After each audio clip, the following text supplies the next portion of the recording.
ମନେ କରନ୍ତୁ ଆପଣ ଗୋଟେ କଳସୀ ଆଣିଲେ, ତା ଦେହରେ ପାଣି ଢାଳିବେ। ପାଣି ତଳେ ପଡିବ କି ସେ କଳସୀରେ ପଡିବ।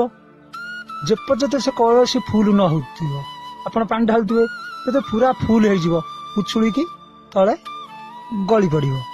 ସେଇ ବାଗିଆ ଆପଣ ଯଦି ସେ ପ୍ରଖର ବିଶ୍ୱାସ ଥିବ, ଭଗବାନ ପ୍ରତି ଭକ୍ତି ଥିବ, ଶ୍ରଦ୍ଧା ଥିବ, ଯେମିତି କଳସୀରେ ପାଣି ଫୁଲ ହେଇଗଲେ ତଳକୁ ଗଳି ପଡିବ, ସେଇ ବାଗିଆ ଆପଣଙ୍କ ଯେତେବେଳେ ପ୍ରଖର ବିଶ୍ୱାସ ପଳେଇ ଆସିବ, ଆପଣ ଜାଣିପାରିବେ ଠାକୁରଙ୍କର ଆଶୀର୍ବାଦ ପଡୁଛି, ଆପଣଙ୍କର ଅନୁଭବ ହବ, ସବୁ କିଛି ଜାଣିପାରିବେ।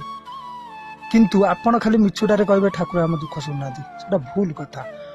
ମନେ କରନ୍ତୁ, ଯଦି ଗୋଟେ ବୋକା ଲୋକଟେ କି ହୁଣ୍ଡା ଲୋକଟେ କି ଲୋଲା ଲୋକଟେ ଯଦି ସତରେ ତାଙ୍କ ଠାକୁରଙ୍କର ଆଶୀର୍ବାଦ ସେ ବୋକା ଲୋକଙ୍କ ଉପରେ ପଡିଯାଏ ନା, ଦେଖିବେ ଆପଣ ଯେମିତି ସୂର୍ଯ୍ୟ କିରଣ ପୁରା ଫୁଲ ପାୱାରଫୁଲ, ମାନେ ଝକମକ।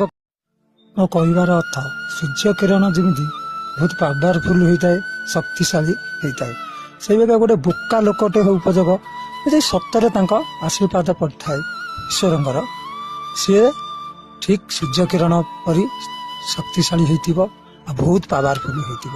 ମୋ କହିବାର ଅର୍ଥ, ଆପଣ କାହା କଥା ଶୁଣନ୍ତୁନି, ସେ ଈଶ୍ୱରଙ୍କୁ ବିଶ୍ୱାସ କରନ୍ତୁ, ନିଶ୍ଚିତ ଦିନେ ନା ଦିନେ ତାଙ୍କର ଆଶୀର୍ବାଦ ପାଇବେ।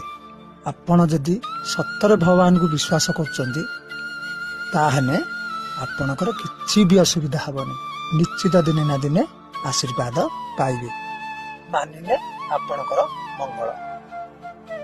ଯୋଉ ବ୍ୟକ୍ତି ସତରେ ଯଦି ଈଶ୍ୱରଙ୍କୁ ବିଶ୍ୱାସ କରୁଥିବ, ଜଗନ୍ନାଥଙ୍କୁ ମାନୁଥିବ, ତାହେଲେ ଏ ଭିଡିଓଟିକି ସବସ୍କ୍ରାଇବ କରିବ, ଲାଇକ୍ କରିବ ଆଉ କମେଣ୍ଟ ବକ୍ସରେ ଜଣେଇବ। ମୋର ଭଗବାନ କତିରେ ଏତିକି ପ୍ରାର୍ଥନା, ସେ ସବୁବେଳେ ହସ ଖୁସିରେ ଥାଆନ୍ତୁ, ଈଶ୍ୱରଙ୍କ ପ୍ରତି ବିଶ୍ୱାସ